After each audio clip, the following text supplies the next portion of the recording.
नमस्कार विद्यार्थी मित्रांनो, स्टडी फ्लो अपडेट्स या आपल्या यूट्यूब चॅनलमध्ये तुम्हा पुन्हा एकदा सर्वांचं स्वागत आहे. मित्रांनो, आज मी तुमच्यासाठी एक अत्यंत महत्त्वाची आणि आनंदाची बातमी घेऊन आलेलो आहे, विशेषतः त्या विद्यार्थ्यांसाठी जे खेळामध्ये म्हणजे स्पोर्ट्समध्ये उत्कृष्ट आहेत आणि सरकारी नोकरीची तयारी करत आहेत. त्यांच्यासाठी एक सुवर्ण संधी आहे. आज आपण एका अधिकृत जाहिरातीची सविस्तर माहिती पाहणार आहोत. चला तर मग व्हिडिओला सुरुवात करूया. त्याआधी चॅनलवर नवीन आलेला असाल तर सबस्क्राईब करा, बेल आयकॉनवर प्रेस करा, ऑल नोटिफिकेशनवर क्लिक करा. तसेच डिस्क्रिप्शनमधल्या इम्पॉर्टंट लिंक चेक करा विसरू नका.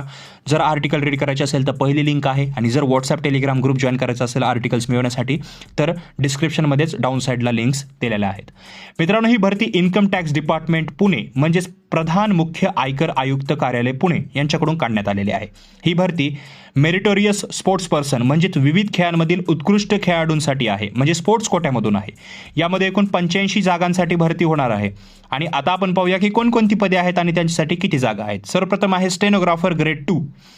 तर बघा, या पदासाठी एकूण 6 जागा रिक्त आहेत. जर आपण पगाराचा विचार केला तर वेतन स्तर जो आहे तो पे लेवल 4 नुसार 25,500 ते 81,100 रुपये इतका असणार आहे. दुसरं जे पद आहे ते आहे कर सहाय्यक म्हणजे टॅक्स असिस्टंट. सर्वात जास्त जागा याच पदासाठी आहेत.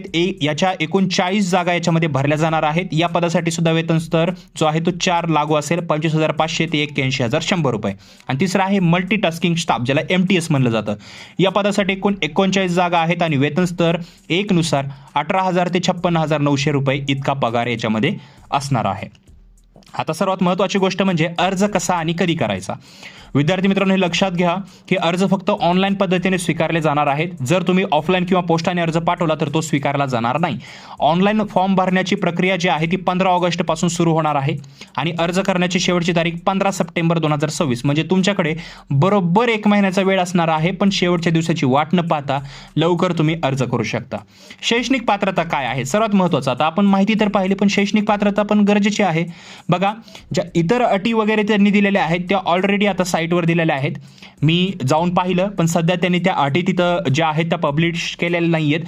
पण जसं याच्या अटी वगैरे तिथं पब्लिश होतील त्याच्यावरही मी तुम्हाला नोटिफाय करेल किंवा वेगळा व्हिडिओ बनवायच्या ऐवजी तुम्ही जे आहे तुमच्या शैक्षणिक पात्रता मला कॉमेंटमध्ये सांगा. जसं यांच्या वेबसाईट्सवर अधिकृतरित्या ते अपडेट होईल तुम्हाला मी माहिती नक्की देईल. कारण यांच्या इतर अटींबद्दल सविस्तर जी माहिती आहे ती विभागाच्या अधिकृत वेबसाईटवर देण्यात आलेली आहे किंवा देण्यात येईल. त्याच्यामुळे ऑनलाईन अर्ज भरण्यासाठी तुम्हाला यांच्या वेबसाईटवर जायचं आहे. जे काही इम्पॉर्टंट लिंक्स असतील मी डिस्क्रिप्शनच्या पहिल्या लिंकमध्ये देईल, तुम्ही जाऊन चेक करू शकता. तर मित्रांनो, जर तुम्ही खेळाडू असाल आणि तुमचं स्वप्न इन्कम टॅक्स डिपार्टमेंटमध्ये काम करण्याचं असेल तर ही संधी अजिबात सोडू नका. अधिकृत वेबसाईटवर जाऊन सगळी माहिती तुम्ही वाचू शकता. ती लिंक मी देईल किंवा मला कॉमेंट बॉक्समध्ये तुमची शैक्षणिक पात्रता, तुमचं एज वगैरे सांगू शकता. जर तुम्हाला या भरतीबाबत काही प्रश्न असतील तर खाली कॉमेंट बॉक्समध्ये नक्की विचारा, मी नक्की उत्तर देईल. हा व्हिडिओ तुमच्या इतर मित्रांसोबत, खास करून खेळाडूंसोबत जे आहे नक्की शेअर करा. ज्यांनी समजा स्टेट नॅशनल खेळलेला आहे, ज्यांच्याकडे गोल्ड आहे किंवा सिल्वर आहे, अशा व्यक्तींसोबत नक्की शेअर करा, कारण त्यांनाही याचा नक्की फायदा घेता येईल. व्हिडिओ आवडला असेल तर नक्की लाईक करा. अशाच नवनवीन करिअर अपडेट्स आणि अभ्यासाच्या टिप्ससाठी आपल्या चॅनलला सबस्क्राईब करायला विसरू नका. भेटूया पुढच्या व्हिडिओमध्ये एका नवीन माहितीसोबत. तोपर्यंत हा व्हिडिओ पाहिल्याबद्दल धन्यवाद.